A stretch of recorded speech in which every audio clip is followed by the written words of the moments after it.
Hi, I'm Avery and I love to sew. In today's video, I just wanted to show y'all everything I made in the month of August. Today is the 31st, so I won't be getting anything else finished this month, so I figured it'd be a great time to go ahead and film this video. So welcome if you're new to my channel, or welcome back if you have seen some of my other videos. And I appreciate everyone for subscribing to my channel. It really motivates me to keep posting these videos.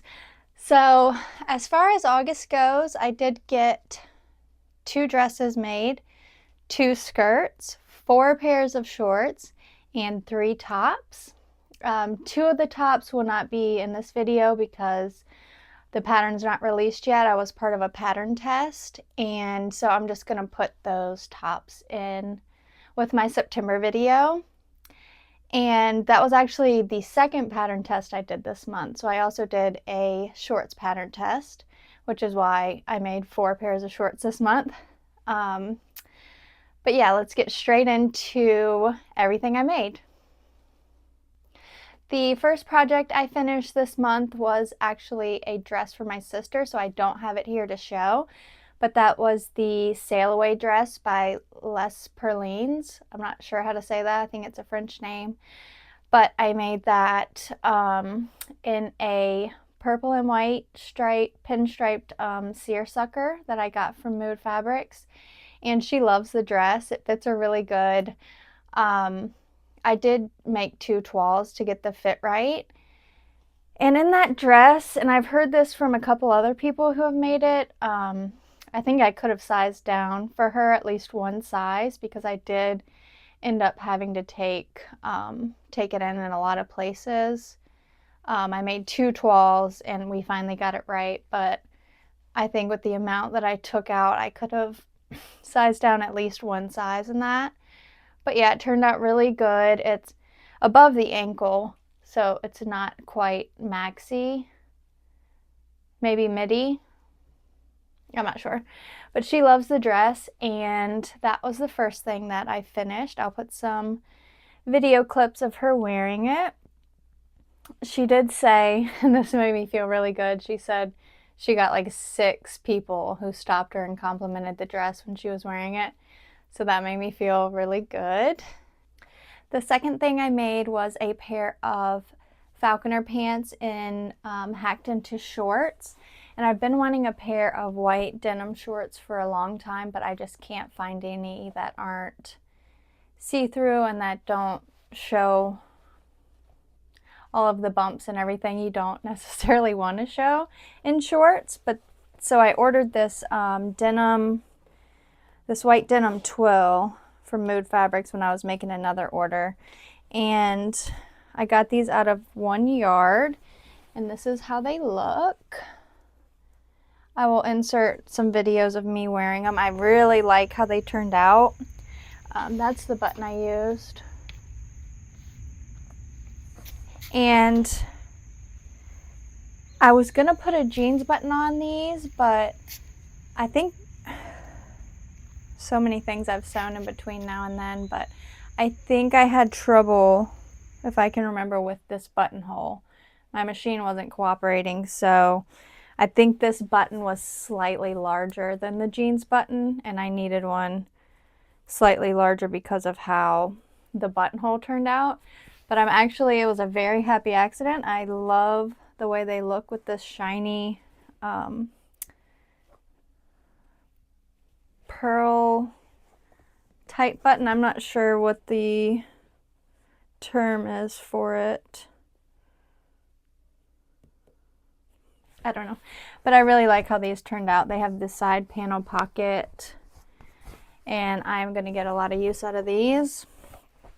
A lot of the tops I make look really good with white shorts or pants, so they will definitely get worn. And then after that, I started pattern testing the Collette shorts. The pattern maker is MeandKiddo Patterns, I think.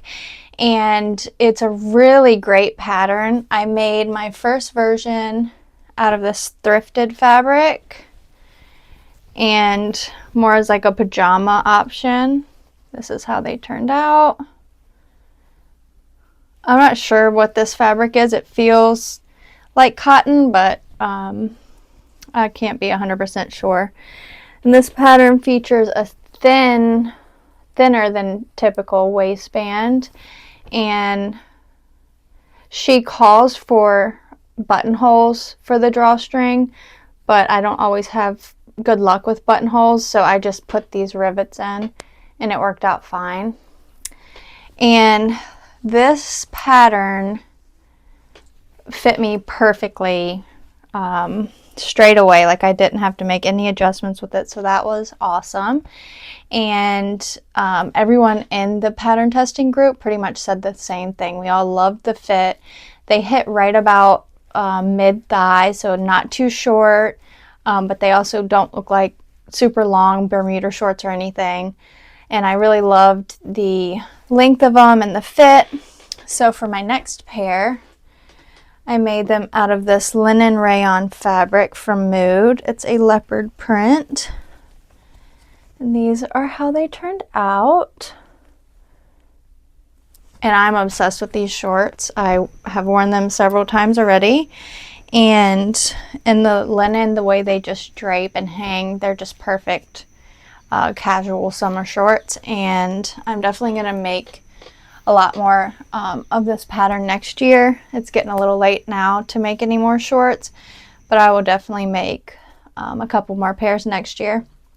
But then I wanted to, everyone was talking about how the pattern was slightly oversized, so I wanted to make one pair in a size down. And I use this fabric because I have used this fabric before, and I know that it does stretch out when worn. So if they were too tight right away, that they would stretch out anyways. And it's this striped cotton linen fabric. I got this at Joann when they were closing. Oh, and these pockets do have a inseam pocket that's attached to the front at the waistband, so it keeps them you can see there, it keeps them in place. And for this, I just used a drawstring that was left over from an old upcycle thrifted project. But I love the way these fit too. They're slightly tighter through the leg, but like I said, they do stretch out. But I'm still not sure which one I prefer. I kind of like the bigger oversized one, but they both serve their purpose. And oh yeah, I used one of my very slow fashion tags in this one. I got those tags and I really love them. I actually ordered quite a few different tags, and I always forget to put them in my garments when I'm sewing them, but I remembered on that one and I'm very happy I did. And so that is all of my shorts. And then after that, I made, these aren't going to be in order, but I did make this Beth blouse hack. And I used her tutorial online about how to make the casing for the drawstring. So if you are interested in that, you can check out her video on how to do that. And then I used I don't know if you can see that, tortoiseshell buttons, because I think leopard print and tortoiseshell just go really good together. And then the sleeves I changed a little bit because this is my 4th Beth blouse, so I just wanted to do something a little bit different. So I added 3 or 4 inches to the sleeve pattern that she has, and then I flipped it up. I did like a 1/4 of an inch hem on the bottom, and then I flipped it up and sewed it right along the edge. And then I measured my elastic and I made a channel just slightly bigger than my elastic, and I just sewed a straight line and then threaded the elastic through. And I did that before I sewed the underarm seam so that the elastic would be caught in the seam. And I really like how it turned out. It just gives a little ruffle on the end, and the elastic, I measured it to my arm, so it's just the perfect fit. And I just really like how this top turned out. I think I'm going to wear this throughout the fall. I don't know if I'm going to wear it as a matching set, but I kind of think it would be really cute with the shorts. Can you see that? I don't know. Maybe I will wear it as a set. But I really love how that turned out. It's one of my favorite tops that I have now. And the next thing I made was the Mave skirt, and this is by a pattern by True Bias, and I made it in this really cool rayon bandana fabric. And I really like this pattern. There's a lot of options, so you can do just this top panel here and have it as kind of like a mini skirt but not super short, and then it has a 3-tiered option. It has a couple of options, but what I did was take the mini skirt and then I did another ruffle on the bottom. I think this was meant to be the middle ruffle. And then as far as the drawstring, the waistband goes, it has a drawstring. And I just again did rivets and a really long drawstring. It's really nice. And I really like this pattern. It's very flowy and great for multiple seasons, I think. And then after that, I made the Zamora skirt by Madswick. And I don't know, I can't fit all of this in the frame, but I will put some video or pictures of me wearing it. I don't think I took a video in this one. But I really like it. I like all the pin tucks and the different size pin tucks here on the bottom.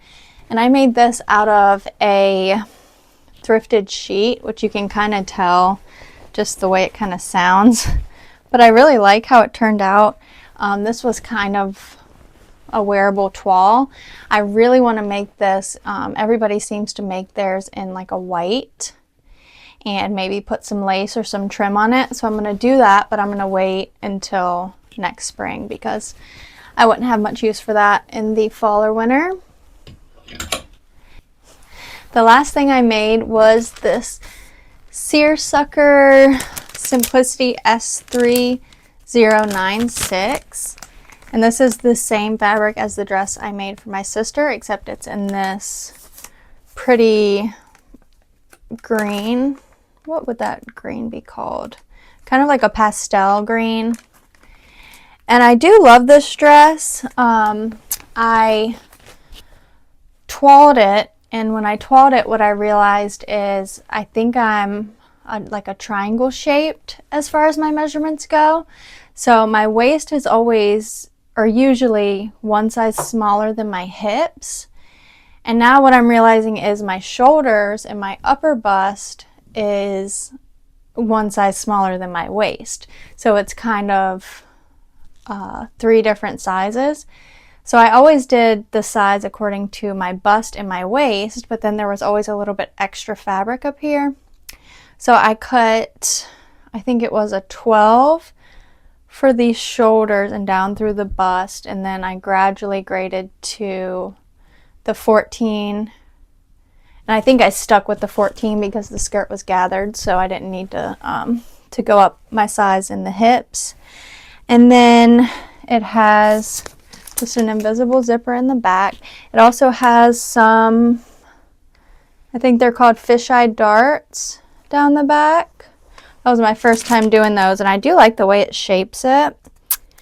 And this pattern called for both a lining and a facing, which I had never heard of.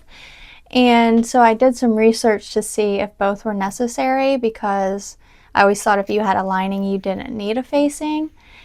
And what I read pretty much said it was for two reasons. Either it's just to keep the thinner, lighter fabric of your lining from popping out and showing at the neckline and stuff.